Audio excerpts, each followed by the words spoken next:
Good morning students. आज हम फिर बात करेंगे चैप्टर फर्स्ट हिस्ट्री का, class 9th the French revolution. Second lecture में फर्स्ट लेक्चर में मैंने आप लोगों को पढ़ाया था कि कैसे फ्रेंच रिपब्लिक हुआ था। उससे आगे नेक्स्ट जो टॉपिक है वो है the rule of the Jacobins, कि जो जैकोबिन ग्रुप्स बनाए गए थे, क्लब्स बने थे, किस तरीके के वो रूल्स को फॉलो करते थे। तो इसके अंदर हम सबसे पहले अगर बात करते हैं Maximilien Robespierre rule France from 1793 to 1794। इस पीरियड के दौरान जो मैक्सिमिलियन रॉबिस्फियर था उसने फ्रांस के अंदर क्या करा था, रूल किया था। और इसी पीरियड को क्या कहा जाता था, रीजन ऑफ टेरर कहा जाता था। मोस्टली ज़्यादातर एग्जाम में पूछा जाता है कि why the period of 1793 to 1794 period is known as reign of terror. इस पीरियड को रीजन ऑफ टेरर कहा जाता था। और इस पीरियड के दौरान जो फ्रांस के अंदर रूल करता था वो कौन था, मैक्सिमिलियन रॉबिस्फियर था। ठीक है, तो फर्स्ट पॉइंट हम इसके अंदर देखते हैं क्या, कि रॉबिस्फियर बिकेम ए डिक्टेटर। जो मैक्सिमिलियन रॉबिस्फियर था वो फ्रांस का क्या बन गया था, डिक्टेटर बन गया था। डिक्टेटर मीन्स कि उसके खुद के रूल्स एंड रेवोल्यूशंस हुआ करते थे, जो वो चाहता था, जो वो वहाँ पे करवाना चाहता था उसको वो लोगों के द्वारा वहाँ पे करवाया करता था। जो वो डिक्टेट करता था, जो वो लोगों से कहता था, लोगों को मैक्सिमिलियन रॉबिस्फियर की बातों का कहना मानना पड़ता था। मीन्स डिक्टेटरशिप एक तरीके से हम इसको बोल सकते हैं कि वहाँ पे क्या आ गई, तानाशाही आ गया। फ्रांस के अंदर तानाशाही वाला पीरियड आ चुका था। आगे next, those who oppose his policies were called the enemies of the revolution. वो ऐसे लोग जो रॉबिस्फियर की पॉलिसीज़ का क्या करते थे, विरोध किया करते थे, अपोजिशन किया करते थे, वो उस रिवॉल्यूशन के क्या माने जाते थे, सबसे बड़े दुश्मन माने जाते थे। दे वर अरेस्टेड एंड पनिश। उन लोगों को क्या कर लिया जाता था, जो रॉबिस्फियर की बातें नहीं मानते थे, जो उसकी पॉलिसीज़ को फॉलो नहीं किया करते थे, जो व्यक्ति मैक्सिमिलियन रॉबिस्फियर की पॉलिसीज़ का क्या करते थे, विरोध किया करते थे, उन लोगों को क्या कर लिया जाता था, अरेस्ट कर लिया जाता था और उन लोगों को पनिश किया जाता था। नेक्स्ट है, a device called guillotine was use to kill them. और ये गुलिटोन जो है ये एक तरीके के जैसे चरखी होती है ना, इस तरीके का एक डिवाइस था। इस डिवाइस को उन लोगों को पनिश किया जाता था इस डिवाइस के थ्रू, मतलब इस डिवाइस के थ्रू उनको क्या कर दिया जाता था, किल कर दिया जाता था। ठीक है, तो पूछा जाता है यहाँ पे 1 मार्क्स में question, what was the guillotine. ठीक है, कि गुलिटोइन क्या था। तो guillotine a device which was use to kill the peoples of the France by the Maximilien Robespierre. ठीक है, नेक्स्ट हम बात करते हैं second point, the government fix maximum ceiling on wages and prices. ठीक है, गवर्नमेंट ने क्या कर दिया था कि जो वेजेस थे, जो प्राइसेस थे सीलिंग के, ज़्यादा से ज़्यादा उन सारे प्राइसेस को क्या कर दिया था, गवर्नमेंट ने फिक्स कर दिया था। Farmers had to transport their products to the cities and sell at the price fix by the government. जो वहाँ के किसान थे, जो वहाँ के फार्मर्स थे, वो अपने प्रोडक्ट्स को क्या करते थे, एक सिटी से दूसरी सिटी में सेल आउट करने के लिए, सोल्ड आउट करने के लिए उस प्रोडक्ट को ट्रांसपोर्ट किया करते थे।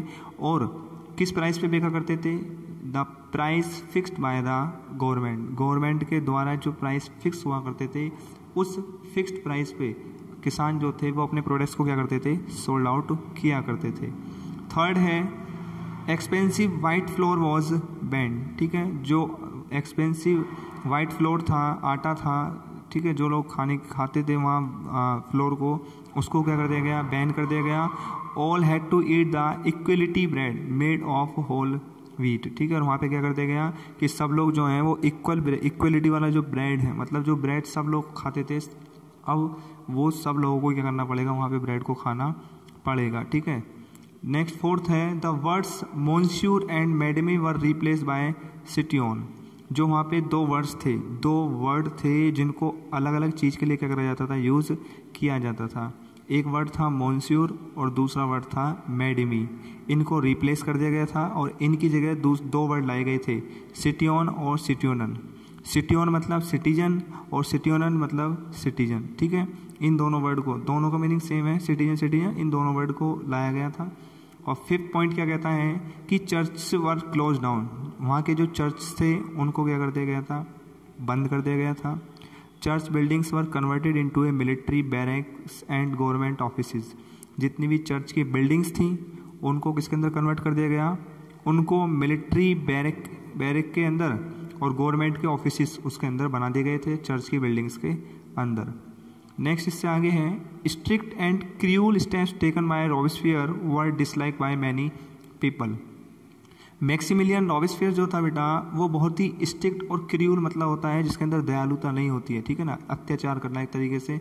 वो इतने स्ट्रिक्ट, वो लोग इतने अत्याचार भरे स्टेप्स लेता था जिससे वहाँ के जो बहुत सारे लोग थे, पीपल थे, वो बहुत सारे इसी बात की वजह से मैक्सिमिलियन रॉबेस्पियर को क्या करते थे, डिसलाइक किया करते थे। He was tried by a tribunal and sentence to death in July 1794। उसको क्या करा गया, उसको he was tried by tribunal, एक ट्रिब्यूनल के द्वारा क्या करा गया था, प्रयास किया गया था, और उस प्रयास के दौरान उसको क्या कर दिया गया था, 1794 के अंदर क्या कर दी गई थी, मौत उसको दे दी गई थी गुलिटोन के द्वारा। इट इज़ ए डिवाइस, गुलिटोन क्या है देखो, पहले भी आ चुका है, यहाँ पे दोबारा है ये कि गुलिटोन क्या है। It is a device consisting of 2 poles and a blade. Guillotine एक ऐसा डिवाइस है जिसके अंदर क्या होते हैं, 2 पोल्स होते हैं और बीच में क्या होता है, एक ब्लेड होता है, और it was invented by doctor Guillotin. और गुलिटोन डिवाइस जो था, इसका जो इन्वेंटर था, ठीक है, वो था डॉक्टर गुलिटोन। इसी वजह से इसको क्या कहा जाता है, गुलिटोन डिवाइस कहा जाता है। और it was use for killing people, और ये डिवाइस लोगों को मारने के लिए यूज में लिया जाता था, ठीक है। नेक्स्ट जो हम बात करते हैं बेटा वो है रूल ऑफ द डायरेक्टरी, कि किस तरीके से वहाँ पे रूलिंग सिस्टम चला था, ठीक है, डायरेक्टरी रूलिंग सिस्टम वहाँ पे चला था। The rich middle class got power back. अब फ्रांस के अंदर जो मिडिल क्लास के लोग थे उनको वापस से दोबारा से क्या मिल गई थी, पावर मिल चुकी थी, उन्होंने अपनी पावर को दोबारा से क्या कर लिया था, गेन कर लिया था।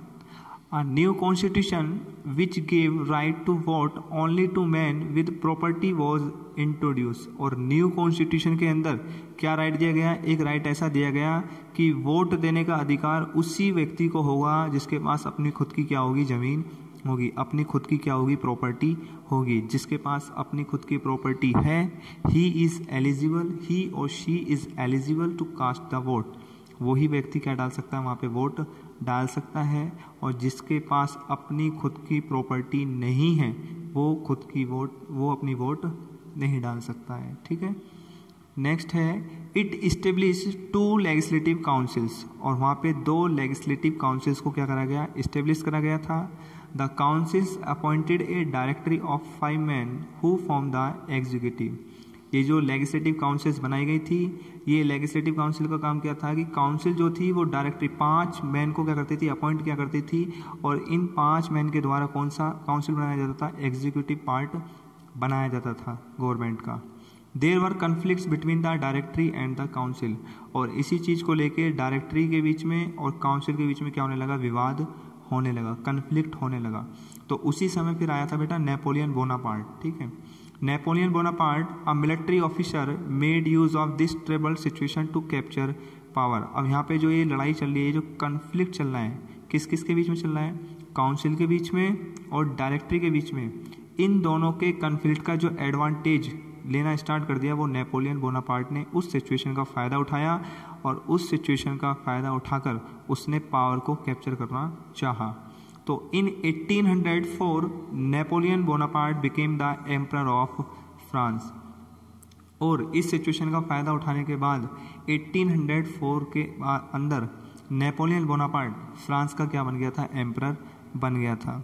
He conquered neighbouring countries and made his relatives the rulers of conquered land. उसने कुछ अपनी नेबरिंग कंट्रीज के आसपास की जो जगह थी, ठीक है, उन सब पे क्या कर लिया था, कॉन्क्वेड में उन सब पे कब्जा कर लिया था। और कब्जा करने के बाद जो नेपोलियन बोनापार्ट के कुछ रिलेटिव्स थे उन सबको क्या बना दिया, उन जो जगह उसने कब्जाई थी, जो लैंड्स को उसने कब्जा किया था, उन सब लैंड्स का अपने रिलेटिव्स को क्या बना दिया, रूलर्स बना दिया था। नेक्स्ट है he pass laws to protect private property. Private property को प्रोटेक्ट करने के लिए नेपोलियन बोनापार्ट ने कुछ क्या बनाए थे, लॉज बनाए थे। ही इंट्रोड्यूस अ यूनिफॉर्म सिस्टम। उसने कुछ यूनिफॉर्म सिस्टम्स को भी क्या करा, वहाँ पे इंट्रोड्यूस करा, कुछ वेट्स को एंड कुछ measures based on decimal system. ये क्वेश्चन पूछा जाता है कि व्हाट वर द चेंजेस, ठीक है, what were the changes bring by the Napoleon Bonaparte in the France, कि फ्रांस का एम्परर बनने के बाद नेपोलियन बोनापार्ट के द्वारा कौन कौन से चेंजेस को वहाँ पे या किस किस चीज़ को इंट्रोड्यूस किया गया था। तो यही है देखो सेकंड लाइन में लिखा हुआ है ना, he pass laws to protect private property, एक तो ये है। दूसरा point, he introduce a uniform system of weights, इसने यूनिफॉर्म सिस्टम को भी इंट्रोड्यूस करा, वेटिंग सिस्टम को इंट्रोड्यूस करा, and measures based on decimal system, और कुछ मेजर सिस्टम थे जो डेसिमल सिस्टम पे बेस्ड थे, उसको भी इसने वहाँ पे क्या करा था, इंट्रोड्यूस किया था। नेक्स्ट है, people of other European countries first considered him a liberator, ठीक है। पहले जो यूरोपियन कंट्रीज के कुछ लोग थे वो इसको नेपोलियन बोनापार्ट को क्या कंसिडर किया करते थे, लिबरेटर कंसिडर किया करते थे। लिबरेटर मतलब कि वो एक ऐसा रूलर कि जो सब लोगों को एक ही इक्वल वे में ओरिएंटेड करेगा, इक्वल वे में लेके चलेगा। लेकिन बाद में later they understood that his aim was to conquer their lands, लेकिन बाद में लोगों को ये चीज़ समझ में आ चुकी थी कि नेपोलियन बोनापार्ट जो है वो हम लोगों की ज़मीनों को क्या करना चाहता है, कब्जाना चाहता है, ज़मीनों पे कब्जा करना चाहता है, हमसे हमारे लैंड्स को छीनना चाहता है। So they considered him an invader, और इसी वजह से लोगों ने उसको क्या कंसिडर करा, उसको इन्वेडर कंसिडर्ड करा। इन्वेडर मतलब कि बाहर से जो लोग क्या होते हैं, घुसपैठ कर जाते हैं, उनको इन्वेडर बोलते हैं। नेक्स्ट है कि women roles in the French revolution, ये क्वेश्चन एग्जाम में आया हुआ है कि what were the role of womens in the French revolution, कि फ्रेंच के अंदर जो रिवॉल्यूशन आया था उसके अंदर वुमेन्स का क्या रोल रहा है।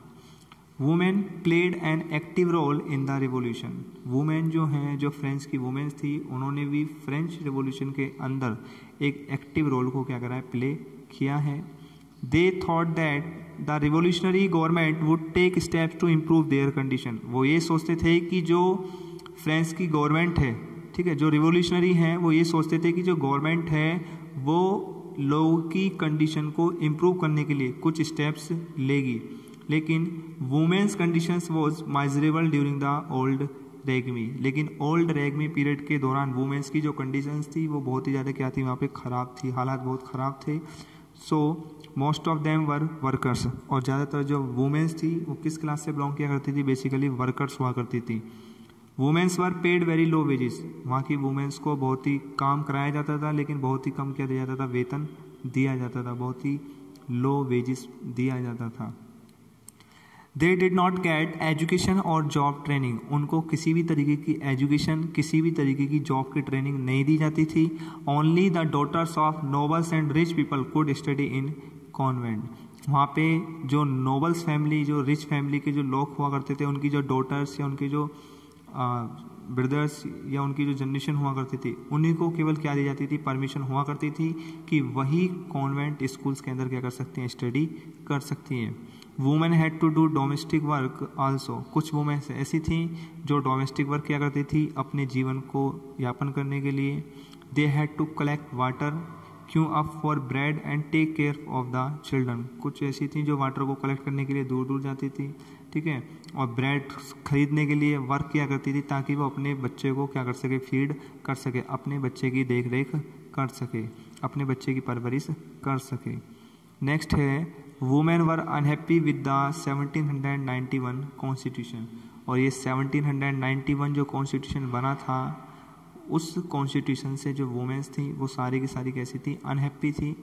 क्यों थी? Because it treated them as passive citizen, क्योंकि उस कॉन्स्टिट्यूशन के अंदर वुमेन्स को पैसिव सिटीजन क्या करा गया था, कंसिडर्ड किया गया था, ना कि एक्टिव सिटीजन। उनको क्या कंसिडर किया गया था, पैसिव सिटीजन कंसिडर्ड किया गया था। And denied them political rights, और उन्हें 1791 कॉन्स्टिट्यूशन के अंदर पॉलिटिकल राइट से भी क्या रखा गया था, दूर रखा गया था। वुमेन्स को वोट डालने की या पॉलिटिकल के अंदर अपने एक्सप्रेस करने की या अपना इंटरेस्ट शो करने की परमिशन उसके अंदर नहीं दी गई थी।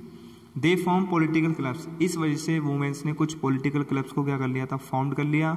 The society of revolutionary and Republican women was the most important political club, और एक ऐसी रिवोल्यूशनरी और एक ऐसी रिपब्लिकन वुमेन सोसाइटी बनाई गई जिसको पॉलिटिकल क्लब के अंदर बहुत इंपॉर्टेंट माना गया था उस समय।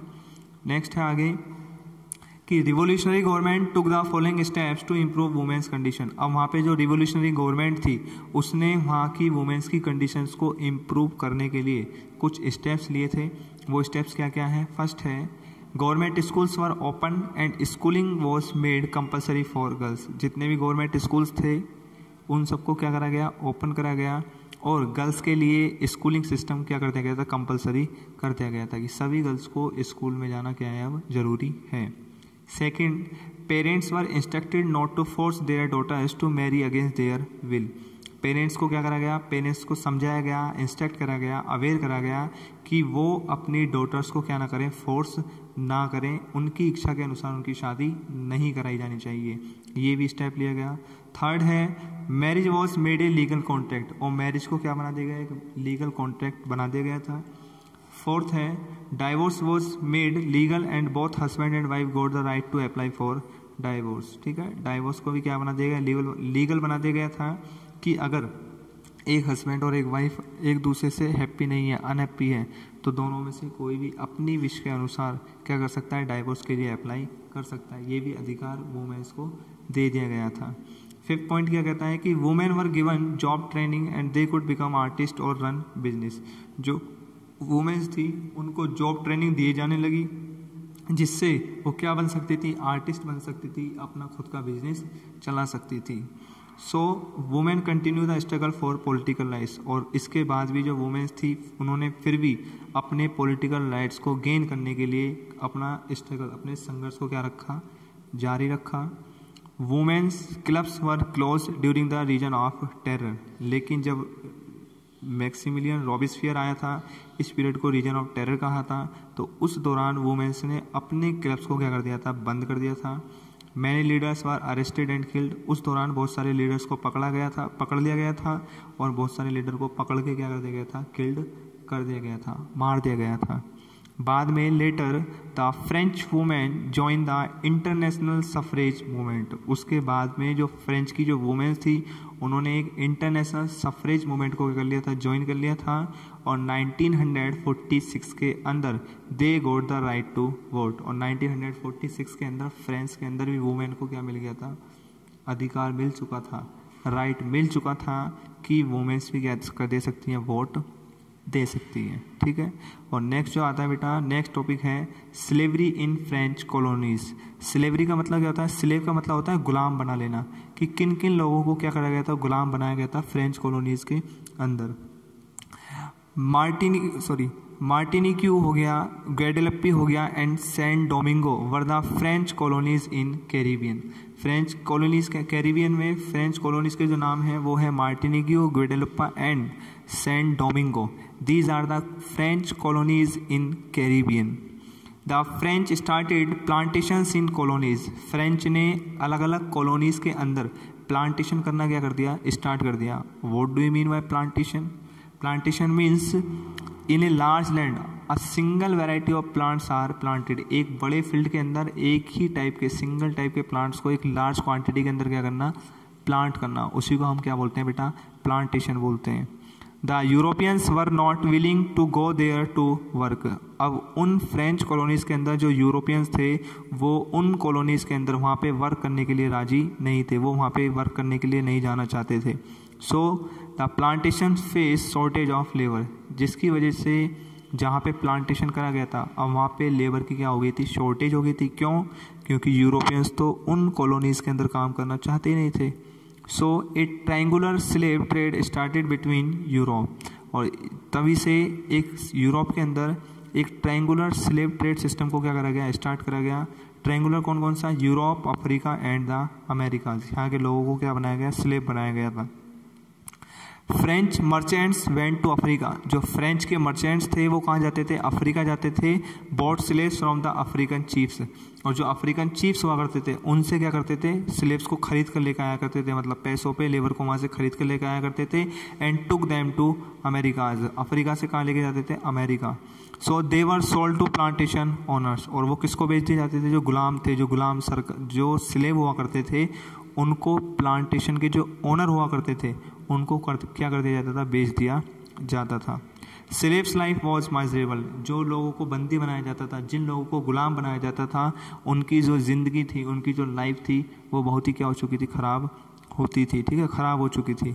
So the national assembly did not abolish slavery, अब वहाँ की जो फ्रांस की जो नेशनल असेंबली थी उसने वहाँ के स्लेवरी सिस्टम को एबोलिश नहीं किया था। क्यों? They were afraid of the opposition from the slave traders, क्योंकि जो स्लेव के जो ट्रेडर्स थे, जो व्यापारी थे, जो लोगों को गुलाम बनाया करते थे, बंदी बनाया करते थे और उन्हें प्लांटेशन मर्चेंट्स को बेचा करते थे, उन लोगों से क्या करते थे, गवर्नमेंट वहाँ की जो थी, नेशनल असेंबली जो थी, वो उन लोगों के विरोध करने से डरा करती थी। सो 1794 के अंदर द कन्वेंशन एबोलिस्ड स्लेवरी, और एक ऐसा कन्वेंशन हुआ जिसके अंदर स्लेवरी सिस्टम को क्या कर दिया गया था, बंद कर दिया गया था, स्लेवरी सिस्टम पे प्रतिरोध लगा दिया गया था। और इट वॉज री introduce when Napoleon capture power, और एक बार फिर स्लेवरी सिस्टम को क्या करा गया था, री इंट्रोड्यूस करा गया था। और कब करा गया था? जब नेपोलियन बोनापार्ट ने पावर को क्या कर लिया था, फ्रांस के अंदर रिकैप्चर्ड कर लिया था। और इट वॉज फाइनली एबोलिश इन 1848, और फ्रांस के अंदर पूरी तरीके से जो स्लेवरी सिस्टम एबोलिश्ड हुआ था वो 1848 के अंदर फाइनली तरीके से एबोलिश्ड हो गया था। नेक्स्ट है कि the revolution and everyday life, कि इस रिवॉल्यूशन के दौरान लोगों की जो प्रति रोज की जो दिनचर्या होती थी, एवरीडे लाइफ में लोग किस तरीके से अपने आप को सर्वाइव किया करते थे या किस तरीके की लाइफ उनकी हुआ करती थी, वो देखो।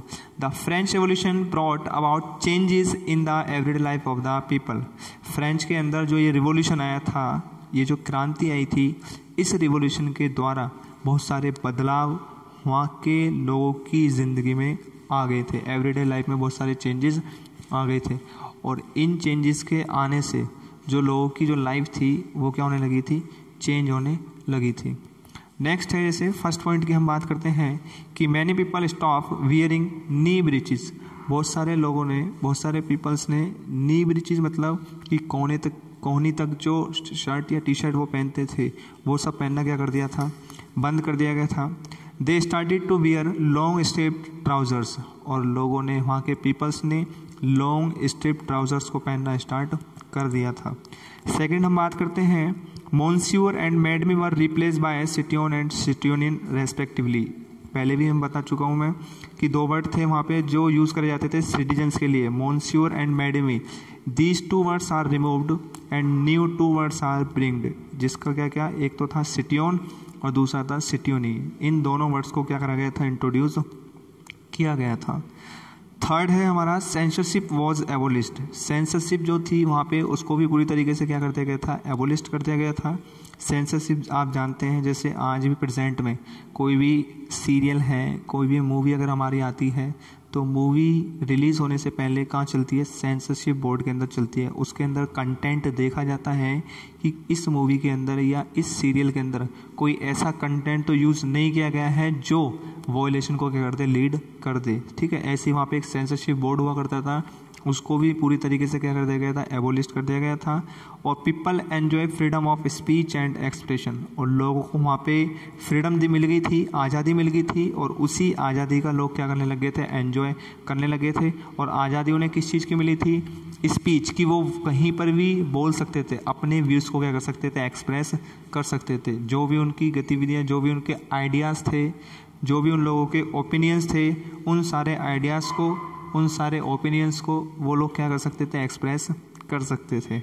सो newspapers, pamphlets and printed pictures circulated in cities and villages. और न्यूज़पेपर जो थे, जो पैम्पलेट्स थे, जो प्रिंटेड पिक्चर्स थी, वो धीरे धीरे सिटीज़ के अंदर, विलेजेस के अंदर क्या होने लगी थी, सर्कुलेटेड होने लग गई थी। इस तरीके से लोगों की लाइफ में वहाँ पे क्या आया था, चेंज आया था ड्यूरिंग द फ्रेंच रिवॉल्यूशन। तो ये चैप्टर था हमारा फ्रेंच रिवॉल्यूशन की, किस तरीके से फ्रेंच के अंदर रिवॉल्यूशन आया था, रिवॉल्यूशन के पीछे क्या क्या रीजंस रहे हैं, किस तरीके से लोगों ने अपने आप को फ्रीडम या अपने फ्रांस को रिपब्लिक करने के लिए लोगों ने स्ट्रगल किया है। ये सारी चीज़ें थी लोगों ने जो फेस करी हैं ड्यूरिंग द पीरियड ऑफ 1794 में। तो ये यहाँ बिल्कुल हमको पूरी तरीके से एबोलिशन मिला है। ठीक है, ये सारी चीज़ें थी। ये चैप्टर आप लोगों का कंप्लीट हो चुका है इस चैप्टर में। अब इस चैप्टर की नेक्स्ट लेक्चर में आप या नेक्स्ट उसमें मैं आप लोगों को इसकी एक्सरसाइज सेंड कर दूँगा। ठीक है, थैंक यू गाइस।